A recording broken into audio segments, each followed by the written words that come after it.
Sup, you beautiful bastards. Welcome back to the Philip DeFranco Show, your daily dive into the news. It is Thursday, December 19th. There is a lot to talk about, but first, before we jump into that, I got a big, important announcement. This video that you are watching right now is the last full Philip DeFranco Show of the year, and in fact, until January 6th. On Monday, January 6th, the Philip DeFranco Show will return in all its glory, but if something big enough happens from now till then, it's not unthinkable that I would post a video. And given all the craziness that seems to happen every time I take the smallest of breaks, I'm gonna highly recommend two things. One, make sure you subscribe to the channel here on YouTube, and then just check your notifications so that it's on all, or because I'm not gonna be posting at the regular time, that's gonna be important. And or if you're in the United States or Canada, text me on my text line 813-213-4423. And then I'll shoot you a text when I put out a video during my normal holiday downtime. But with that said, we have a lot to talk about today, so let's just jump into it. This is a news show.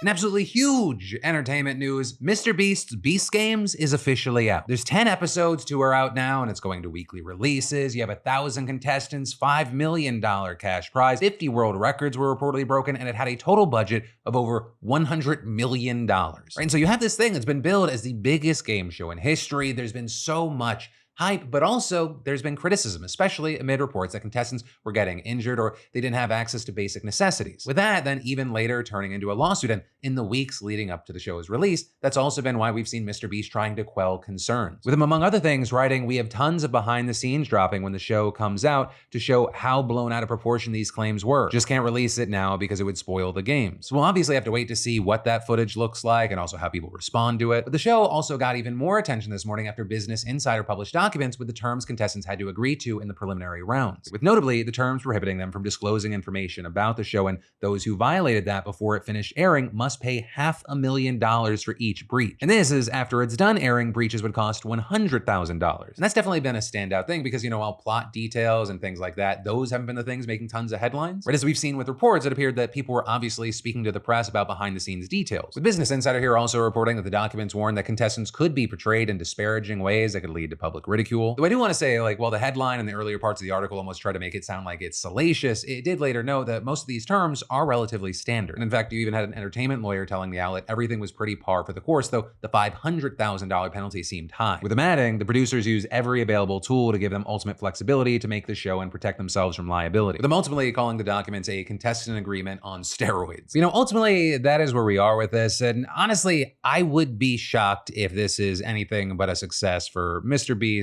and for Amazon. I mean, just think about it this way. Amazon Prime, they were just recently touting some of their stats, claiming that Red 1 got a record 50 million viewers in its debut weekend. Well, obviously, it's a different platform. Those views are how much a Mr. Beast video gets when it fails. It's also episodic rather than being a one and done, so they're gonna have this push for weeks. And in addition to all the promo he's been doing recently, he released a video on his main channel where they go from 2,000 contestants to the 1,000 that are on Amazon Prime. So despite, and maybe even to a certain degree, because of the controversies, I mean, the numbers on this thing are probably gonna be insane. But for now, we'll have to wait to see how it all plays out. Also, on the note of entertainment stuff that's probably gonna do amazingly well, did y'all see the Superman teaser trailer today? Before it came out, I was like, yeah, I guess I'll see it whenever. I'm so hyped. I watched that thing, I randomly shed a single tear. I'm not quite sure if it was because of the crypto reveal or Nathan Fillion's bowl cut, but got me excited for a superhero movie again. So obviously, while we won't know if it's good or not until it gets released, I'm rooting for it. And if you haven't seen it yet, I'll include a link in the description. But then, in huge international news, we need to talk about these mass graves in Syria. Because what we're discovering now is as bad, if not worse, than anyone could have imagined. Just to be clear, we were already expecting to be horrified. But going back, both Bashar al-Assad and his father before him, they've been accused of appalling violations of human rights, including, to say the least, arbitrary detention, torture, and extrajudicial killings. And a few years ago, some of the most shocking testimony about the scale of these atrocities came from an anonymous witness who had escaped the Assad regime and shared his experience in a German court and the American Congress. Right? And they actually called him the gravedigger. I was not prepared for the horror of my duties. Every week, twice a week, 3 trailer trucks arrived, packed with 300 to 600 bodies of victims of torture, bombardment, and slaughter. Twice a week, 3 to 4 pickup trucks with 30 to 40 bodies of civilians that had been executed in Saydnaya prison also arrived for disposal in the most inhumane way. But even then, of course, there were those who doubted his and other testimony, as well as the satellite imagery that seemed to corroborate his claims. But now, right, the horrors of the Assad regime, they are more visible than ever. In the past week, the rebel group who ousted Assad, they've opened up prisons and detention centers across Syria. Well, of course, there was that controversy surrounding CNN's bungled reporting of a freed prisoner who turned out to be a former intelligence officer of Assad. There is no doubt about the very real evidence that's continued to come out about the horrific conditions endured by detainees. And this is at the same time advocacy groups and investigators have been allowed out into the countryside to verify the testimony of the gravedigger and the likes of Stephen Rapp, for example, who's an international war crimes prosecutor working with the Syrian Civil Society to document evidence of war crimes. And notably, he also previously served as a U.S. ambassador at large for war crime issues, as well as leading prosecutions at the Rwanda and Sierra Leone war crimes tribunals. And even having done all of that, you had him saying about what he is seeing in Syria as, quote, "We really haven't seen anything quite like this since the Nazis." And with that, after visiting 2 mass grave sites near Damascus, he said, "We certainly have more than 100,000 people that were disappeared into and tortured to death in this machine. I don't have much doubt about those kinds of numbers given what we've seen in these mass graves." And a key thing there is that may be a pretty significant underestimate. Because, for example, you had the head of one US-based Syrian advocacy group, in fact, the same guy that helped deliver the gravedigger's testimony, estimating that at least 100,000 bodies were buried at just one of the mass grave sites. With him saying 100,000 is the most conservative estimate. It's a very, very extremely, almost unfairly conservative estimate. Right? And also with that, you have Syrian residents living near and the other confirmed site describing seeing a steady stream of refrigeration trucks delivering bodies which were then dumped into long trenches dug with bulldozers. With one local even saying the graves were prepared in an organized manner. The truck would come, unload the cargo it had, and leave. There were security vehicles with them and no one was allowed to approach. Anyone who got close used to go down with them. And then on top of all that, the International Commission of Missing Persons in The Hague is separately saying that it's received data indicating that there may be as many as 66 as yet unverified mass grave sites in the country. Not to mention, it's more than 150,000 people that are considered missing according to international and Syrian organizations, including the UN and the Syrian Network for Human Rights. Now, with all of that said, well, obviously, no one is shedding any tears over the downfall of a monster like Assad. We do need to talk about how the situation in Syria is, of course, still incredibly fragile. Though you have the rebel leader now in charge continuing to insist that the new Syria will not be a threat, with them also specifically pushing for the easing of sanctions, telling a reporter for the BBC, "Now, after all that has happened, sanctions must be lifted because they were targeted at the old regime. The victim and the oppressor should not be treated in the same way." And with that, you had him trying to distinguish the government he envisions for Syria from that of the Taliban in Afghanistan, for example, saying that he believes in education for women. So this isn't going to be some kind of a caliphate, or you're not going to make Syria into a country like Afghanistan, because you know that there are people who say that maybe you want to behave like the Taliban. There are many differences between Syria and the Taliban. The way we govern is different.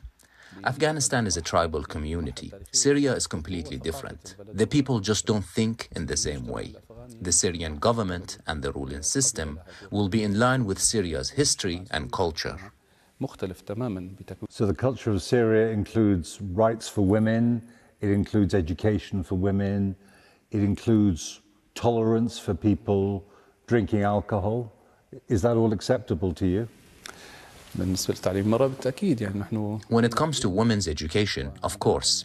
We've had universities in Idlib for more than 8 years.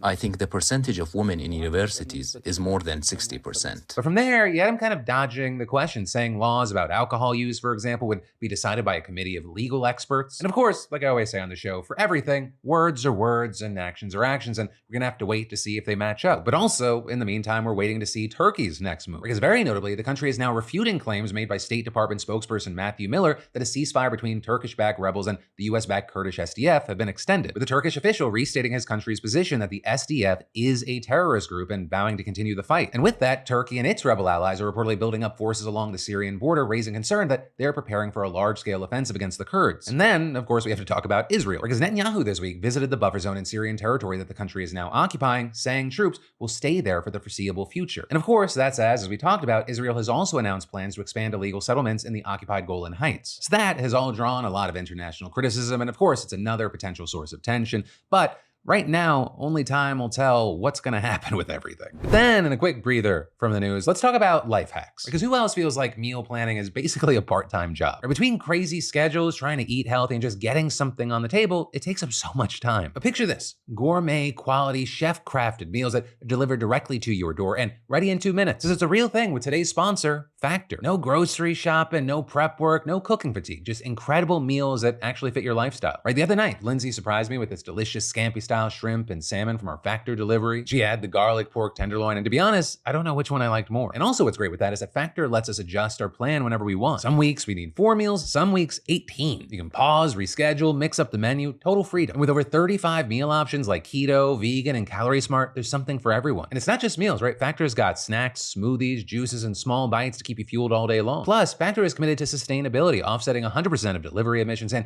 using 100% renewable electricity. So just hit my link in the description to get 50% off and free shipping on your first Factor box and 20% off your next month of orders with code DeFranco50. You know, trust me, your taste buds and schedule will thank you. But then, CVS Pharmacy has been incentivizing its pharmacists to fill illegal opioid prescriptions for more than a decade, and in doing so, helped fuel the nation's opioid crisis. That is, according to the US Department of Justice, which just filed a complaint against CVS in Providence, Rhode Island, where the company is headquartered. And specifically, you have the DOJ accusing CVS of violating the False Claims Act and Controlled Substances Act by filling prescriptions for controlled substances that had no legitimate medical purpose or were otherwise invalid, with this including prescriptions for, quote, dangerous and excessive quantities of opioids. And with this, according to the complaint, CVS implemented performance metrics and incentive compensation policies that it knew pressured pharmacists to fill prescriptions as quickly as possible without assessing their legitimacy. And employees of the company claiming that CVS was a, in their words, soul-crushing place to work because it was impossible to meet the company's expectations while performing their job safely. With one employee even specifically saying, CVS has concocted an assembly line style of medication preparation and only cares about profits. So with this, CVS has denied the allegations, with a spokesperson saying that the company has cooperated with the Justice Department's investigation for more than 4 years now and strongly disagrees with the allegations and what it described as false narratives outlined in the complaint. Though a key thing is that this is far from the first legal action that we've seen taken in a case like this. In fact, just last week, McKinsey & Company agreed to pay $650 million to end a criminal probe into its role working with Purdue Pharma to turbocharge the sale of addictive painkillers. And just this summer, Rite Aid reached a $410 million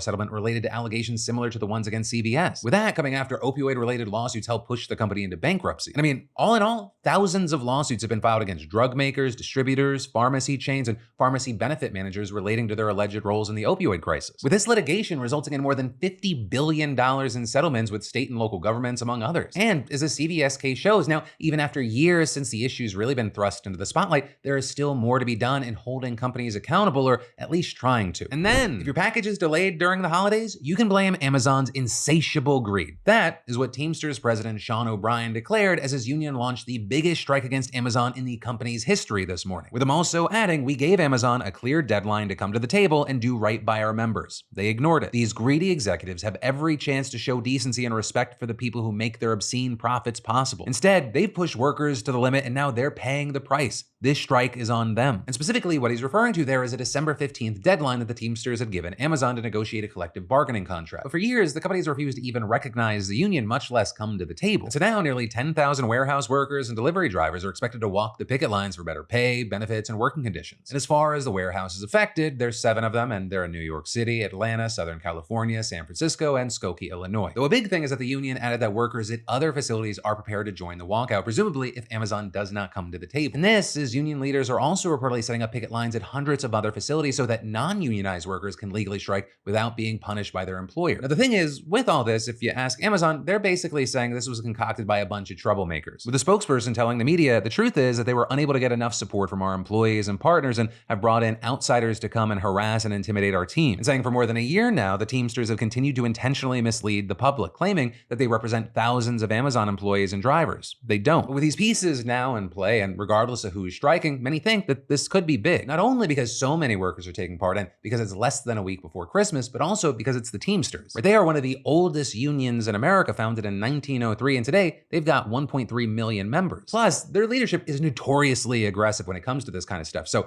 we could possibly expect a good fight up ahead. Though, I will say, as of today, Amazon claimed that it had not seen any impact on operations operations and was, quote, continuing to focus on getting customers their holiday orders. And then, in super happy fun time news, Congress is now in total chaos and the government is barreling towards a shutdown in just over 24 hours. Right, and that because lawmakers have until midnight tomorrow to pass a bill to keep the government funded. You know, when we last talked about things generally seemed on track, going pretty smoothly. There was some pushback because Republican House Speaker Mike Johnson had introduced a bipartisan stopgap spending bill called a continuing resolution, or CR, that would keep the government funded at current levels for the next 3 months. With a bill also including billions of dollars in aid for things like natural disasters and farmers, among other things, as well as a number of other non-spending policies issues, including many provisions that wouldn't necessarily cost the government money, but things like the criminalization of deepfake porn, among, once again, other things. I really cannot emphasize other things more. This thing was fucking huge. But then yesterday we started seeing a number of defections from Republicans who opposed any new spending and condemned the bill as some sort of Democrat wish list, with this also including Elon Musk chiming in with a couple of posts voicing his opposition to new spending as well. Though even in the face of that, you had the CR still seeming to be on track to pass because it was broadly backed by Democrats as well as Johnson and a good chunk of his caucus. But things have then completely fallen apart in the last 24 hours. Because those couple of posts from Elon Musk, that turned into an all-out, hours-long barrage attacking the bill in near constant posts. In fact, according to reports, Musk literally shared more than 150 separate posts on X condemning the CR and demanding that Republicans reject it, with Musk at times threatening political retribution against any Republicans who supported the bill and reportedly spreading misinformation about its contents at times. And as an increasing number of Republicans started to come out against the measure, Musk would applaud them and share their tweets, many of which then specifically referenced and tagged Musk or his Doge panel, showing just how much influence this man had on their decision. But really, the final nail in the coffin was when Trump weighed into the conversation, which hadn't happened until the bill had already been public for nearly 24 hours and after Musk had spent hours and hours campaigning against it, with Trump posting a joint statement from himself and JD Vance on Truth Social slamming the measure and arguing that Republicans should only agree to a spending deal that raises or totally abolishes the debt ceiling. Right, and this is the debt ceiling is the total amount of money that the federal government can borrow to pay its bills, and it needs to borrow that money because it runs budget deficits, spending more money than it brings in. And so with a debt ceiling in place and failing to raise it, it would result in the US defaulting on its debt, throwing the global economy into total chaos. Now, for some extra context here, and it's very important, raising the debt limit is a very tall ask given the fact that it always causes its own contentious battle because Republicans are always hesitant to lift the debt limit over concerns that it enables runaway spending. So even just raising the debt limit is a challenge, which is why it's believed that abolishing it entirely would almost likely be dead on arrival with Trump's own party, right? Because that is actually something that Democrats have long been pushing for. And this, as we're seeing experts saying that Trump's demands here are unusual because the Treasury Department should have plenty of time, likely until this spring, before the debt limit actually becomes a problem. So it's something that really hasn't been on lawmakers' radars at all as they scramble to now avert a shutdown. In fact, it's been reported that this ask came as a total surprise to both Trump aides and lawmakers on both sides of the aisle. So you have a growing number of people saying, well, why the hell is Trump trying to tie this totally unrelated and seemingly non-urgent matter to this very urgent spending bill? And there you have some speculating it could be because he wants to avoid a future battle that could cast a shadow over his early days in office. Because during debt negotiations, it's typical for the minority party to try to extract concessions, forcing the majority to either meet their demands or risk being responsible for the government defaulting. And while yes, Republicans will control both chambers and the White House come January, their majorities are slim, meaning that they would need to rely on the Democrats to raise the borrowing limit. And so a drawn-out debt limit battle then, it could give Democrats a lot of leverage and also take away from Trump's agenda. Not only because it'll consume a lot of time, but also because many of Trump's biggest policy platforms, like building a border wall, that'll cost trillions of dollars that will likely have to be borrowed, necessitating a limit increase. So by demanding a debt limit increase under Biden, Trump can prevent Democrats from getting leverage in the future and avoid responsibility for raising the debt ceiling or risking default. And this is, it's not just speculation about his intentions. Trump has explicitly said that this is why he wants the debt limit to be tied to the funding package, with him writing in a series of posts on Truth Social that increasing the debt ceiling is not great, but we'd rather do it on Biden's watch, and claiming that Democrats are looking to embarrass Republicans if the matter comes up for a vote once Trump is in office, as well as adding that the current legislation will bring the mess of the debt limit into the Trump administration rather than allowing it to take place in the Biden administration. With Trump then going on to say that Republicans need to pass a clean spending bill that doesn't give Democrats everything they want, but does include a debt limit increase. So it's currently unclear exactly what Trump wants taken out of the bill because he also claimed that Republicans support disaster funding and aid to farmers, which account for most of the additional spending in the CR. We also then saw Trump making a series of threats to Republicans, saying that failure to pass the spending bill that he wants would be a betrayal of our country, and asserting that it would be suicidal for any Republican who approves the current proposal, and later adding, any Republican that would be so stupid as to do this should and will be primary, right? Insisting that all of this must be done before he takes office. And so with that, you have people arguing he's essentially put everyone in this impossible position where his demands seem unachievable at least before the midnight deadline on Friday, right? And that because first and foremost, right now, Republicans don't control the Senate just yet. And this is he's also asking Republicans to do something they've historically opposed and giving them less than 48 hours to go through a process that can take weeks. And this is given how slim their majority is in the House, right? They basically can't have any defections if they want to pass a spending bill without the help of Democrats. So it's really not clear right now how a shutdown can be avoided. But very notably here, as I was getting the show out, it was reported that House Republicans working on negotiations now say that they've struck a deal to avert a shutdown. Though this also, where as of recording, there have been no details put out there yet, and it's unclear if the bill has any bipartisan support or even enough GOP backing to pass the House. So for now, we'll have to wait to see if, this did fix everything, or if the next time we talk, the government may be shut down. But then in a quick break from the news, is it not the worst when you sign up for something in a trial period, you forget about it, and then you get charged month after month? And in fact, I've learned that 85% of people have at least one unused subscription each month, which is just wasted money. But now, thanks to today's sponsor, Rocket Money, I can see all my subscriptions in one place and cancel the ones I'm not using anymore. Hence, I'm saving money, right? Because Rocket Money is a personal finance app that helps find and cancel your unwanted subscriptions, monitors your spending, and helps you lower your bills so you can grow your savings. You can track your spending, set budgets, and get alerts for price hikes. And their goals feature, it helps you save for things like paying off credit cards or just building your savings. Plus, and this is one of my favorite things, they'll even try to negotiate to lower bills for you. You just submit a picture of your bill and they'll take care of the rest, like dealing with customer service so you don't have to. And if you want to cancel a subscription, Rocket Money can help you do that too. Because Rocket Money has over 5 million users and has saved a total of $500 million in canceled subscriptions, saving members up to $740 a year when using all the app's features. So cancel your unwanted subscriptions and reach your financial goals faster with Rocket Money. Just go to rocketmoney.com/PDS today. That's rocketmoney.com/PDS, rocketmoney.com/PDS. But then private jets, Gucci products, strippers, and porn stars. This is one, not a small piece of my Christmas wish list, nor is it two, things that COVID relief funds were supposed to be spent on. Yet, according to Business Insider, those were just some of the expenses recorded by several rich and famous musicians who definitely didn't need government aid, even for legit purposes. And they apparently did it using a little-known COVID relief fund called the Shuttered Venue Operations Grant, because it was meant to help struggling independent venues and art groups stay afloat during the pandemic, with it only covering what was described as ordinary and necessary expenses for organizations that took a severe hit to their revenue. But the thing is the Small Business Administration, which oversaw the program, they only examined the applicants' revenues, not their assets.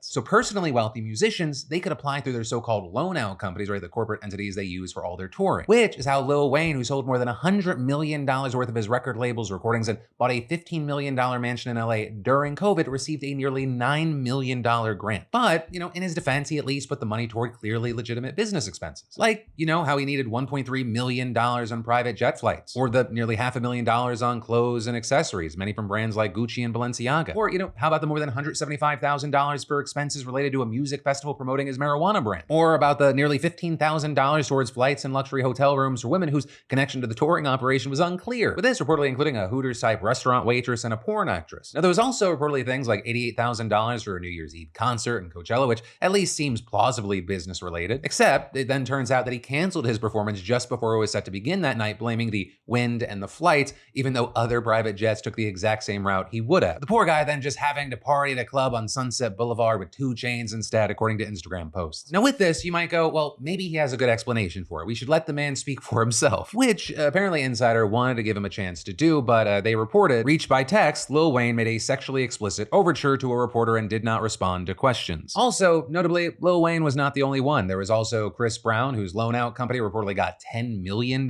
So there, according to the report, it looks like half of that went directly to him and another $80,000 went towards his 33rd birthday party. Because you know how COVID money should go to things like an LED dance floor and $2,100 worth of women and body paint, and more than $29,000 for hookahs, bottle service, nitrogen ice cream, and damages including burn holes to rented couches. You've also got reports saying that DJ Marshmello personally pocketed literally the entire $10 million grant that he received. And this is Steve Aoki reportedly spent nearly $2 million on officer pay for his loan-out company, though the thing is he is the company's only officer. You also had reports that 3 of the 4 members of the band Shinedown split at least $2.5 million among themselves, and 3 of the 4 members of the band Alice in Chains reportedly pocketed $3.4 million collectively. All while the report goes on to detail how a guitar tech and tour photographer who actually worked with the band for years got diagnosed with cancer in late 2022, but since he didn't have benefits like health insurance, he had to resort to GoFundMe, which the band then kindly promoted for him on Twitter, with him then unfortunately dying not long afterward. And with all that said, I do want to note that the Shuttered Venue Operators Grant did help thousands of legitimate art groups. And luckily, the money that went to what some may describe as scumbag celebrities